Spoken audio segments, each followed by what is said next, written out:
Billah mineşşeytanirracim. Bismillahirrahmanirrahim. Elhamdülillahi Rabbil alemin. Ve salatu ve selamu ala seyyidina ve nebiyyina Ebil Qasimil Mustafa Muhammed ve alihi teyyibine tahirin ve ashabihil muntecebin. El faslu tasi'u el mümkünü muhtacun ila illetihi bekaen kema ennehu muhtacun ileyha hudusen. Önceki fasılda 4. merhalenin 9. faslına geldik. 8. fasılda kelamcılarla felsefeciler mümkünü illete muhtaç kılan sebep nedir, illet nedir onun üzerinde tartıştılar. Kelamcılar mümkünü illete muhtaç kılan hudus olduğunu savundular. Felsefeciler de dediler ki hayır, mümkünü illete muhtaç kılan imkandır, hudus değildir. Ve her birisi kendisi için deliller getirmişti. Elbette bu deliller, çünkü bu konuyu şimdi bir filozof gözüyle biz baktığımız için filozofun kendisi muhalif olanının delillerini getiriyor ve kendisi cevap veriyor. Hala gerçekten o muhaliflerin delili de böyle midir? Yani öyle red edilebilecek yapıda mıdır, değil midir? Bunu normalde onların en sağlıklı yöntem onların kitabını okumak gerekir ve onların kitabından getirmemiz onların kitabından onların delillerini okuyup ve cevap verilmesi gerekiyor. Allame kendisine düşen vazifeyi yapmış ve kendisince bunu cevaplandırmıştır. Ama bizim bunu gerçekten kelamcıların bu konudaki delilleri bu şekildedir ve böyle kolay bir şekilde red edilebilecek nitelikte midir, değil midir? İnsaf ister ki hem insaf hem ahlak bunu gerektiriyor. Her ne kadar biz Allame'ye güveniyor isek de ama yine ahlak ve insaf bunu gerektiriyor ki onların kitaplarından da bunu okuyup değerlendirdikten sonra karar vermek lazımdır. Yani gerçekten onların zikretmiş oldukları delil bu mudur, değil midir? Zahiren de yani onların hudus anlayışına sebep anlayışını savunduklarından dolayı zahiren de böyledir. Ama %100 yani %99,99 da bunda güvence olsa dahi ama yine de onların kitaplarından okuyup bunu cevaplandırmak daha uygundur. Ama her halükarda biz burada Allame'ye şimdilik güveniyoruz. Allame kendilerinden getirmiş olduğu delili reddetti ve eğer delilleri gerçekten böyleyse reddedilmeye de mahkumdur. Bu fasılda ise şu konuyu işliyor. Bu mümkün olan varlık var edildikten sonra ister hudus anlayışını kabul edelim, ister imkan anlayışını kabul edelim. Mümkünü illete muhtaç kılan hudus anlayışını kabul edelim. Mümkünü illete muhtaç kılan imkan anlayışını kabul edelim. Bu mümkün var edildikten sonra varlığını devam ettirmekte de illetine muhtaç mıdır, değil midir sorusu cevaplandırılmaya çalışılıyor. Elbette dikkat edilirse bu soru normal imkan anlayışını kabul edenlere yönelik değildir. Mümkünü illete muhtaç kılan imkan anlayışını savunanlara göre böyle bir soru söz konusu olamaz. Çünkü imkan anlayışını savunanlar özellikle ikinci delilde ki o getirmiş oldukları delil ki kendileri imkan mümkünün zatındadır. Vücutta bolsa dahi ezeli de olsa ezelliliği illetinden kaynaklanıyor, zatından değil. Ebedi de olsa ebediliği yine illetinden kaynaklanıyor, zatından değildir. Öyleyse mümkün olan bir varlığın zatında fakirlik varsa, zatında bir ihtiyaç varsa, o ihtiyaç ondan yok edilmesi imkansızdır. İhtiyaç kendisinden yok edilmesi imkansız olduğu için buna vücut verildikten sonra kendi vücudunu illeti olmaksızın devam ettirebiliyor sorusunu sormak yersizdir. Ama hudus anlayışını kabul edersek bu soru sorulabilir. Ki bazıları bu şekilde yine kelamcılardan o hudus anlayışını kabul edenlerden, elbette hudus anlayışını kabul edenlerin hepsi, bütün kelamcılar bu şekilde düşünmüyor. Hudus anlayışını kabul eden kelamcıların bir kısmı veyahut da hatta kelamcı olmayan baş kelamcı dışında olan bazıları kelamcıların hudus anlayışı üzerinden hareketle böyle bir neticeye varmışlardır ki bu mümkün olan varlık hudus edildikten sonra, yokluktan var edildikten sonra artık illetine olan ihtiyacı bertaraf olmuş oluyor. İlletine olan ihtiyacı bertaraf olduktan sonra kendisi illeti olmaksızın da devam edebilir. Böyle bir anlayış bazıları tarafından ortaya atılmış. Allame Tabatabai bu anlayışı burada zikrediyor ve bu anlayış için getirilmiş olan delilleri de zikrediyor. Elbette ilk önce kendi anlayışını zikrediyor. Normalde aslında kitaplarda bu kitap müptediler için olduğu için, yani felsefeye giriş mahiyetinde olduğu için Allame ilk önce kendi görüşünü zikrediyor ve kendi görüşünü yaptıktan sonra, kanıtladıktan sonra muhalif olanların görüşünü getiriyor ve cevaplandırıyor. Aslında normalde o muhalif olan görüşü zikredilir. Önce onların görüşü zikredilir. Elbette bu yöntemdir. Herkes farklı bir yöntem izleyebilir. İlk önce o muhalifin savunmuş olduğu görüş ortaya atılır ve o muhalifin görüşü cevaplandırılır. Ondan sonra kendi görüşü ortaya atılır.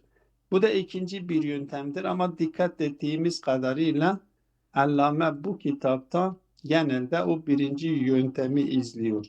İlk önce kendi görüşünü, kendisinin kabul etmiş olduğu görüşü getirip zikrediyor ve delilleriyle beraber savunmuş olduğu iddiayı delillerle beraber zikrediyor ve ondan sonra muhalifin görüşlerini delillerle beraber getiriyor ve o delillerini reddediyor.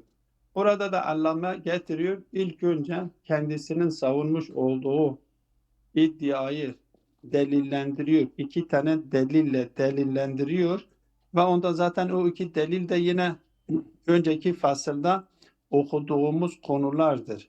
Bir ma'lul üzerinden gidiyor. Elbette ma'lul üzerinden bir incelik vardır. O inceliği mesela dün üzerinde duracaktım, durmadım. Eğer bugün mümkün olursa durmaya çalışırım. Bir incelik vardır. O ma'lulun niteliği nasıldır? Ma'lulun niteliği üzerinden cevaplandırıyor. Bir tanesi de zaten diyor ki imkan mümkün, biz tahlil ettiğimiz zaman mümkün zaten imkan mümkünün zatında vardır. Zatında varsa bu zatından ayırt edilmesi imkansızdır. Siz vücut da verseniz o kendisinde devam ediyor ve o mümkün olan mümkünlükten hiçbir zaman çıkmıyor. mümkün olan bir şey mümkünlükten çıkması söz konusu değilse o zaman illeti olmaksızın vücuduna devam ettirmesi imkansızdır. İkinci delil de getiriyor yine ma'lul üzerinden. Ma'lul vücud-i rabittir. Vücud-i rabit şeklindedir. Dün de işaret etmiştik. Vücud-i rabiti de vücudun fi nefsihi şeklindedir. Vücudun fi nefsihiyle vücudun fi gayrihi. Vücudun fi nefs fi biz vücudu üçe ayırmıştık. Vücudun fi nefsihi, vücudun fi gayrihi, vücudun fi nefsihi li nefsihi, vücudun fi nefsihi li gayrihi. Burada en önemli nokta şudur. Vücudun fi nefsihi li gayrihi ile vücudun fi gayrihi arasındaki fark nedir? Bu çok önemlidir. Vücudun fi nefsihi ile vücudun fi nefsihi li gayrihi ile vücudun fi gayrihinin getirisi nedir? İlk önce o farka dikkat etmemiz gerekir ve bu ikisinden kaynaklanan sonuç nedir? Çünkü felsefeciler arasında bu konu tartışılıyor. Özellikle Molla Sadra kendisinden önceki filozoflarla bu konuda yapıyor. Bu konuda tartışıyor. Molla Sadra'dan önceki filozoflar takriben hepsi vücudun bu ma'lul niteliğinde olan varlıkların tamamını vücudun fi nefsihi li gayrihi şeklinde, yani vücudu rabiti, vücudun fi nefsihi li gayri şeklinde kabul etmişler. Aslında bu ciddi bir soruna neden oluyor. Mulla Sadra diyor ki bu ciddi bir soruna neden oluyor ve kendisi gelip vücudun fi nefsihi tamamıyla ma'lulden reddediyor. Vücudun fi gayrihi o rabiti ma'lul olan varlıkları vücudu rabit şeklinde, vücudun fi gayrihi şeklinde kabul ediyor ve kendisi bu şekilde o diğer felsefecilerin görüşlerini cevaplandırıyor. Vücudu ma'lul olan varlığın vücudunu biz vücudun fi nefsihi şeklinde düşündüğümüz zaman aslında varlıklarını devam ettirmek imkansız olması sadece vücudun fi nefsihinin ifade etmiş olduğu anlamı anlarsak o zaten kendisi ortaya çıkıyor. Tabi bu sefer vücudun fi nefsihi şekli, vücudun fi gayrihi şeklinde midir, değil midir? Onun üzerinde durulması gerekiyor. Vücudun fi nefsihi li gayrihi şeklinde kabul edersek ne getiriyor? Sonucu nedir? Sorun nedir? Vücudun fi gayrihi şeklinde kabul edersek o vücudun li gayrihiden kaynaklanan sorun cevaplandırılıyor mu, cevaplandırılmıyor mu? Ona bakmak lazım. Ama her halükarda Allame Tabatabai bu iki yöntemle vücut ma'lul olan vücudun vücut bulduktan sonra da kendisi ma'lulun illetine muhtaçtır ve nasıl ki vücut bulmakta illete muhtaç ise vücudunu devam ettirmekte de yine illetine muhtaçtır. Ama hudus anlayışını kabul edenlerin bir kısmı şuna inanmış. Diyor hayır, ma'lul vücut bulduktan sonra farz ediyoruz. Farzen, elbette vacibul vücudun, yani o illetin yok edilmesi imkansızdır. Ama farz ediyoruz. Eğer biz bir şey düşünebilirsek, bir alan tasavvur edip ve o alanda o vacibul vücudu yok sayarsak diyor ki yok saydığımız zaman da o hudus niteliğindeki olan varlık vücut bulmuşsa, illeti tarafından, vacibul vücut tarafından kendisine vücut verilmişse artık vacibul vücudun vücudu devam etmesine gerek yok. Onu var etmiş, kendisi kendi varlığını devam ediyor. Oysa bunun imkansız olduğunu, o ma'lulun varlığının niteliğini eğer doğru tasavvur etmiş olsaydık bunun muhal olduğunu, imkansız olduğunu anlardık. Ancak bunlar biraz zahiri olaya yüzeysel bakmışlar ve mesela o avamane örnekler getirmişler. Avamane örnekler üzerinden bunu delillendirmeye çalışmışlardır ki mesela bir benna ile bina gibi. Benna getiriyor, bir bina yapıyor. O binayı yaptıktan sonra kendisi ölüyor, bina devam ediyor. Burada anlaşılıyor ki onlar illetin ve ma'lulun manasını anlamamışlardır. Burada bennayı binanın illeti olarak algılaması yanlıştır Allame diyor. Onlar illetin ne olduğunu, ma'lulun ne olduğunu anlamadıklarından dolayı yüzeysel avam gibi, normal halk gibi bir bennayı düşünmüşler. O bennayla bina arasındaki ilişkiler üzerinden illetle ma'lulü tasavvur etmişlerdir ve Zat-ı Bari Teala ile Zat-ı Bari Teala'nın vücut vermiş olduğu ma'luller arasındaki ilişkiyi de bu şekilde tasavvur etmişler. Onun için farz etmişler, demişler, zannetmişler ki ma'lul vücut bulduktan sonra artık vücudunu devam ettirmekte illete muhtaç değildir. Diyor, bu yanlıştır. O getirmiş oldukları örnekler de avamanedir diyor. Ve sonunda bir mukaddime getiriyor. Hatime getiriyor bu fasılda. O hatimede de yine mevad-i selase üzerinde duruyor. Onu da inşallah herhalde bugün yetiştiremiyoruz, yarın. Hop, şimdi tatbik edelim. Evet.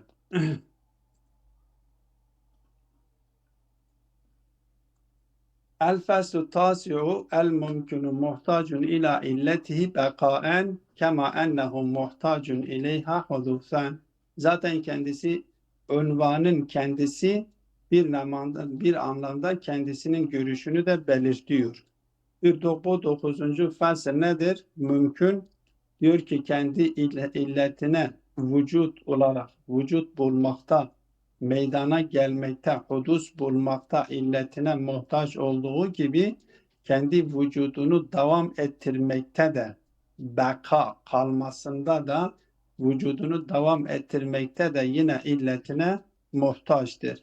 İlleti onu ne zaman yok etmek istese yok eder ve nasıl ne kadar vücut kendisinin vücudunun devam ettirmesini istese vücudu devam eder. Ve zalike, bunun sebebi de budur. لِأَنَّ اِلَّةَ حَاجَتِهِ اِلَى الْاِلَّةِ اِمْكَانُهُ لَازِمٌ لِمَاهِيَتِهِ. İlleti de zaten delili de budur. Birinci delil budur. Diyor ki bunun bekaen, hudusen illetine ihtiyaç duyduğu gibi bekaen de illetine ihtiyaç duyduğunun sebebi budur. Çünkü bunun haceti, o imkan oluşu onun zatında vardır. Ve onu illetine muhtaç kılan, onu illetine muhtaç eden o imkan onun lazimesidir. O mahiyetin zatında vardır. Zatında mevcuttur. O kendisinden yok edilemez. وَهِيَ مَحْفُوظَةٌ مَعَهُ فِي حَالِ الْبَقَاءِ. O vücut bulduktan sonra vücudunun devam etmesinde de bu imkan kendisinden mevcuttur. Kendisinden mahfuzdur. Kema enneha mahfuzetun ma'ahu fi halil hudus. Hudus haletinde kendisinden mahfuz olduğu gibi bekasında da bu mahfuzdur. Bu imkandır ki onu illetine muhtaç ettirmiş ve bu imkandır ki onun illetine muhtaç olduğunu da ebede kadar koruyor. Ebede kadar bu illetine muhtaçtır. Yani illetinin sayfasında var ediliyor. Bizim tasavvurlarımız gibi. Mesela biz zihnimizde herhangi bir tasavvur ettiğimiz zaman o tasavvuru bizim bizim hakikatimizdedir. Tasavvur ettiğimiz şey bizim hakikatimizle birliktedir. Bu benim ruhum zihinsel olarak ben bir varlığı tasavvur ediyorum ki dışarıda yoktur. Dört kanatlı insan gibi. Dört kanatlı insan dışarıda yoktur. Ben ama zihnimde onu tasavvur ediyorum. Onu zihnimde tasavvur ettiğim zaman kendisi zihnimde vücut buluyor. Ama zihnimin sayfası dışında değildir ki. Vücudun fi nefsihi de böyledir. Benim benim zihnimin sayfası dışında değildir. Benim zihnimin kendisi eğer onu tasavvur etmiş ise, ona vücut vermiş ise kendisi benim zihnimde var olmuştur. Benim zihnim yok olursa onun varlığı da yok oluyor. Artık benim varlığım yok. Çünkü benim zihnimin sayfasında o var olmuştur. Benim zihnimin sayfası yok olduğu zaman kendisi de yok oluyor. Benden ayrı bir alemde var edilmemiştir ki, var olmamıştır ki benden ayrı değildir ki ben yok olduğum zaman onun varlığı devam etmiş olsun. Varlık aleminin ma'lul dediğimiz Zat-ı Bari Teala dışındaki var olan varlıkların tamamı ki ma'luldür, illetlerine ki illeti hakiki Zat-ı Bari Teala'dır. Zat-ı Bari Teala'nın vücudunda var olmuşlardır. Nasıl ki bizim zihnimizde tasavvurlarımız var ediliyor. Aynen o şekilde Zat-ı Bari Teala'nın elbette tabir yoktur diye bu tabirleri kullanıyoruz. Zat-ı Bari Teala'nın zihninde bu var edilmiştir. Kendisini görecek bir şekilde Zat-ı Bari Teala var etmiştir. Çünkü Zat-ı Bari Teala'nın varlığı mutlaktır. Mutlak varlık için adam diye söz konusu değildir ki. Yani Zat-ı Bari Teala'nın bulunmadığı bir yer farz edilemiyor ki Zat-ı Bari Teala'nın yaratmış olduğu varlık orada var edilmiş olsun ve Zat-ı Bari Teala olmaksızın o varlığını devam ettirebilsin. Öyle bir şey söz konusu değildir ki. Zat-ı Bari Teala'nın bulunmadığı bir yeri farz edemiyoruz. Zat-ı Bari Teala'nın olmadığı, bulunmadığı, çünkü mutlak bir varlıktır, sonsuz bir varlıktır. Mutlak adam karşısında mutlak vücut söz konusudur. Öyleyse Zat-ı Bari Teala dışında bir alemi, bir mekan, bir şeyi farz edemiyoruz ki Zat-ı Bari Teala tarafından yaratılmış olanlar onun olmadığı, bulunmadığı yerde var edilmiş olsun ve o artık gittikten sonra da kendi varlığını devam etsin. Öyle bir durum söz konusu değildir. Zat-ı Bari Teala'nın varlığıyla Zat-ı Bari Teala'nın var etmiş olduğu me'lullerin varlığı bizim kendi zihnimizde tasavvur ettiğimiz tasavvurlar gibidir. O tasavvurlar bizim zihnimizin bulunmadığı bir alanda biz var etmemişizdir ki biz olmadığımız zaman onlar varlığını devam etmiş olsun. Mesela biz kendimiz için biz varlığımız sınırlı olduğundan dolayı biz zihnimizde tasavvur etmiş olduğumuz dışarıda bir şeyi mesela şekillendirebiliyoruz. Elbette maddesi bize ait değildir. O maddesi bize ait olmayan bir evi dışarıda var edebiliyoruz. Bizim bulunmadığımız bir yerde o varlığı var ediyoruz. O varlığın var olması aslında bize bağlı değildir. Bizim ma'lulumuz değildir ki. Çünkü benim bulunmadığım bir yerde o vardır. Ben olsam da olmasam da o devam ediyor. Ben onun illeti değilim. İllet denilen şey mutlak anlamında kendisine bağlı olunan şey anlamındadır. Hop. Dolayısıyla Zat-ı Bari Teala dışında bir alan farz edemiyoruz ki Zat-ı Bari Teala'nın varlığını farz edelim, yok edildiği zaman kendi varlığını devam ettirsin. Öyle bir durum söz konusu değildir.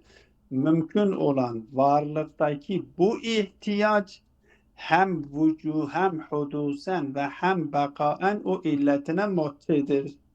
İlletine devam ediyor. Hem vücudunda hem vücudunu devam ettirmekte. فهو محتاج إلى العلة حدوثا وبقاء مستفيد في الحالين جميعا. Yani illet kendisine ne yapıyor? O mustafizdir. Yani vücudu kendisinden şey alıyor. Zat-ı bariden, illetinden alıyor. Zat-ı bariden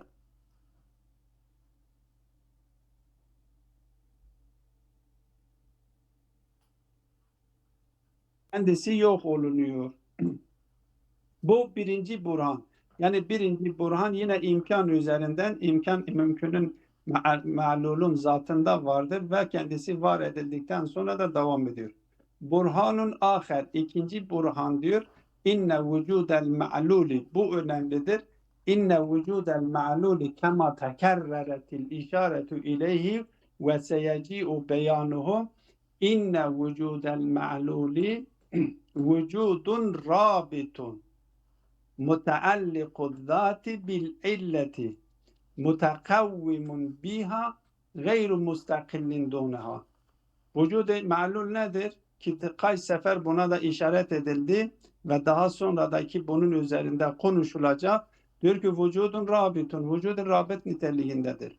Ben burada bu vücudun li gayrihi ile vücudun fi gayrihi'nin getirmiş olduğu sonuna biraz bir şey işaret edeyim. Dikkat edin. Vücudun li gayrihi vücudun li gayrihi de vücudun fi nefsihi vardır.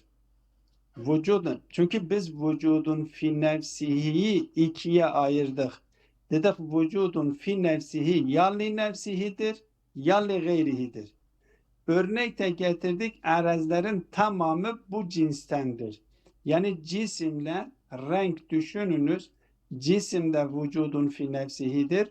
Renk de vücudun fi nefsihidir. Ama cisim vücudun li nefsihidir. Renk ise vücudun li gayrihidir. Yani cisimle ancak böyle. Burada bir bağımlılık söz konusudur. Ama vücudu kendisi içindir. Cismin kapladığı yeri, yani bir şöyle ifade etsek daha doğru olur. Cismin varlığıyla oluşturmuş olduğu alan cismin kendisine aittir. Rengin kendi varlığıyla oluşturmuş olduğu alan kendisine aittir. Öyleyse cismin kendi varlığıyla oluşturmuş olduğu alanda renk yoktur. Rengin kendi varlığıyla oluşturmuş olduğu alanda cisim yoktur. Her ne kadar o renk cisimsiz olamıyor ise de cisme bir bağlılığı söz konusudur. Ama cismin kendi varlığıyla oluşturmuş olduğu alan ile rengin kendi varlığıyla oluşturmuş olduğu alan birbirinden farklıdır. Öyleyse cisim kendi varlığıyla oluşturmuş olduğu alanda renk yoktur. Rengin oluşturmuş olduğu alanda cisim yoktur. Her ne kadar renk ona, felsefecilerin hepsi ma'lulu bu şekilde açıklamaya çalışmışlar. Vücud-i rabiti li gayrihi şeklinde, yani illete olan bağlılıkları rengin cisme bağlı olduğu gibidir. Mulla Sadra diyor hayır, bu sorunludur. Sorunu da şudur, işaret ettiğim şekilde. O vücudun fi nefsihi siz kendisi için kabul ettiğiniz takdirde, bakın alemleri bunu dikkat edelim. Yani bir boşluk yoktur. O boşlukta biz zihin diyoruz. Zihin sanki bir alemdir, bir boşluktur. O vücutlar oraya yerleşiyor. Yahut da madde alemi dediğimiz zaman sanki bir alemdir. O varlıklar oraya yerleşiyor. Alem zarftır. içine yerleşmiş olanlar da mezruftur. Zihin zarftır, içinde yer almış olanlar da mezruftur. Öyle bir şey söz konusu değildir.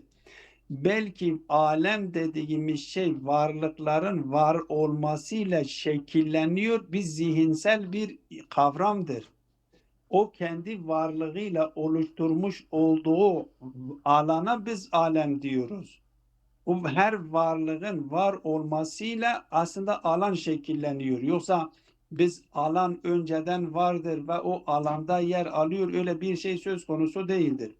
Hop, biz vücudun ma'lul olan varlıkların varlığını vücudun fi nefsihi şeklinde kabul edersek, her vücudun fi nefsihi kendi var oluşuyla kendi varlığı için bir alan oluşturmuş oluyor.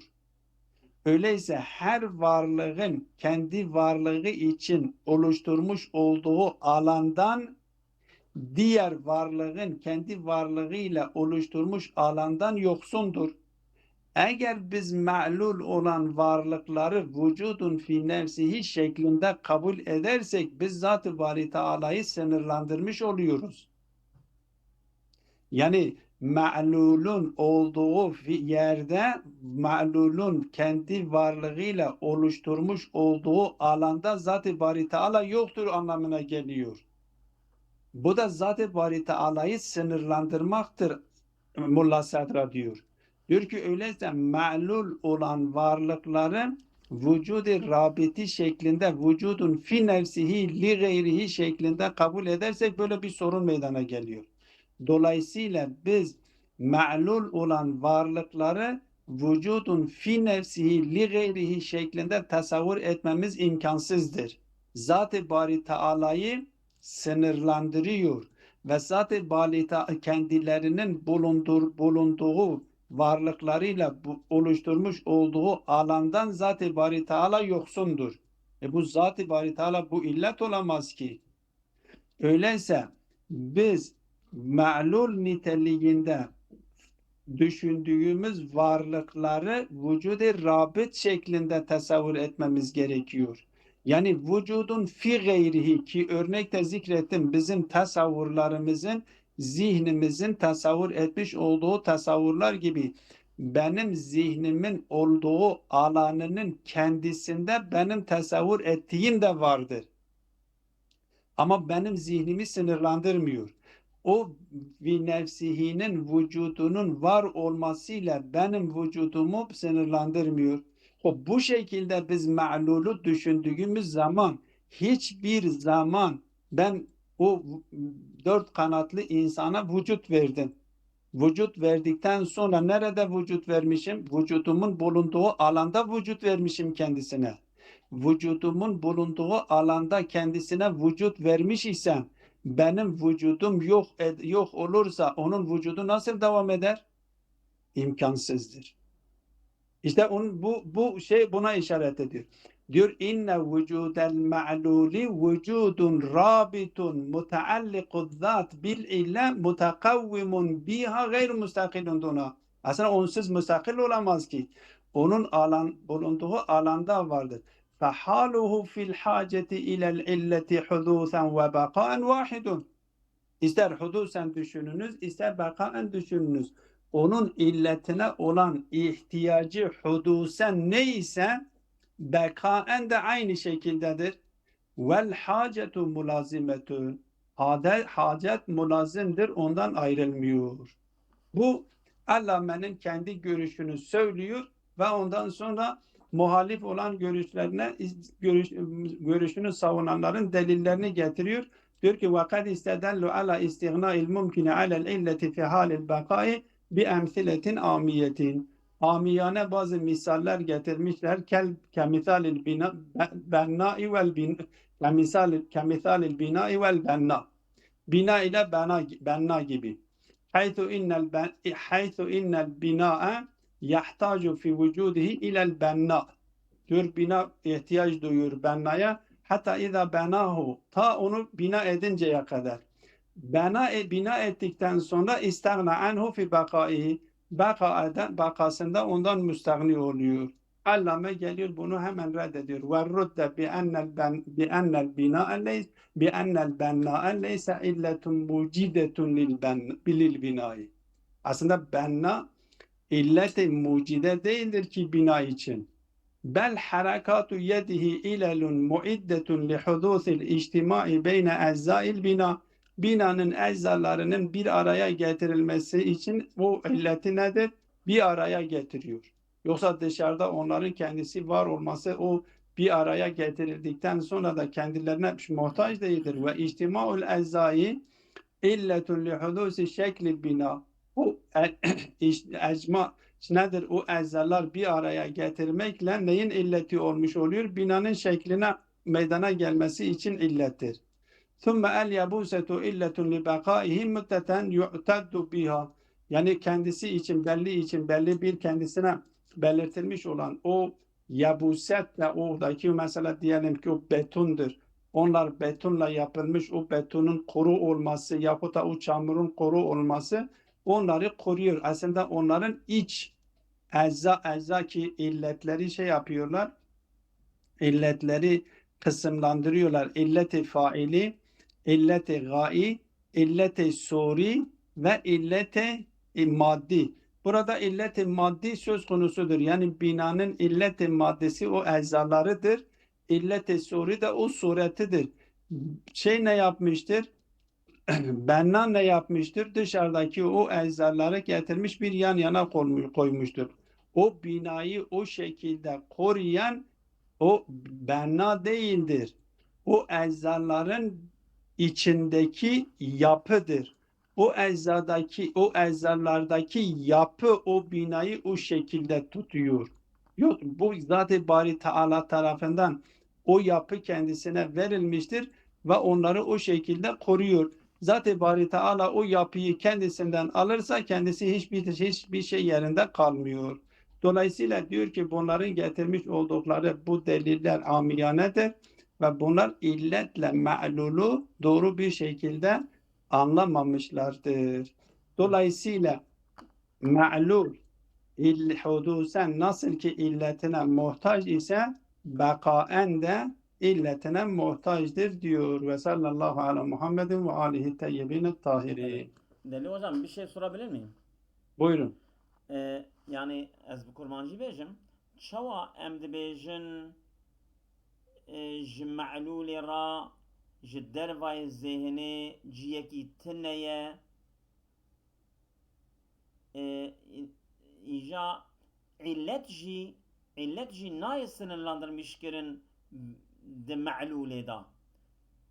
Yani mesela çawa ev tiş dikeve zêhnê perçekî zêhnê digire ne tamamê zêhnê digire. Yani mesela Bari Teala jî ne ibaretê ku em vê tê sınırlandırmışkin bi kainatê bi varlığa. Ne olsa? Şimdi bakın dikkat edin. Hı. Biz zihnimizin üzerinde takrib-i zihindir. Gerçekten bu varlık alemindeki hakikatinin bakın ilim, aklın görevi Hı. idrak etmek ve idrak ettiği şeyin sorun barındırmamasıdır. Evet. Ama hakikatinin nasıl olduğunu o huzuren görülmesi gerekiyor. Evet. Çünkü aklın görevi değildir. Hı hı. Şimdi Zat-ı Bari Teala ile Hı. me'lul arasındaki ilişkinin nasıl olmasını ispatlayabiliyor. Hı. Sorun barındırmayacak bir şekilde ispatlıyor. Evet. Ama bunu ispatladıktan sonra bunun hakikatinin nasıl olduğunu diyor o şuhudidir. O şuhuden görünmesi gerekiyor. Aynen Hı. şey gibi. Tamam. Mesela farz edelim şu huzuri bilgi var ya. Evet. Mesela biz peygamberlere vahyin gelmesini ispatlıyoruz. Evet. Peygamberler vahyin gerekliliğini akıl ispatlıyor. Ama bu vahiy nasıl gerçekleşiyor? Gerçekleştiği zaman o peygamberin yaşamış olduğu haletin nasıl olduğunu bilmiyoruz ki. Evet. Onu ancak yaşayan biliyor. Huzuri bilgi. Tamam. Onun için Allame şey diyor ki Molla Sadra diyor ki biz ispatlıyoruz. Ama vücudunun hakikatinin nasıl olduğunu şuhutla ancak biz bunun şey yapabiliriz, derk edebiliyoruz. Evet Şimdi burada, hocam şimdi ben çok burada. vaktim yoktu. Yani biz illeti ma'lulle sınırlandıramıyoruz değil mi? Ma'lul illete Hiçbir zaman bağlıdır. Ma'lul illete bağlıdır. kesinlikle ve Tamam. kesinlikle hakiki olan illet Hı, kendi ma'luliyle sınırlandırılmıyor. tamam. Eğer Tamam. sınırlandırılırsa Hı, eksik olmuş oluyor. tamam. Tamam. Hala bunu yine inşallah yarın şey Tamam. olursa Evet zaten vaktimiz o azdır. hatimede Ben de camiye bunu gidiyorum. açık Evet. konuşuyoruz. Allah'a emanet olun.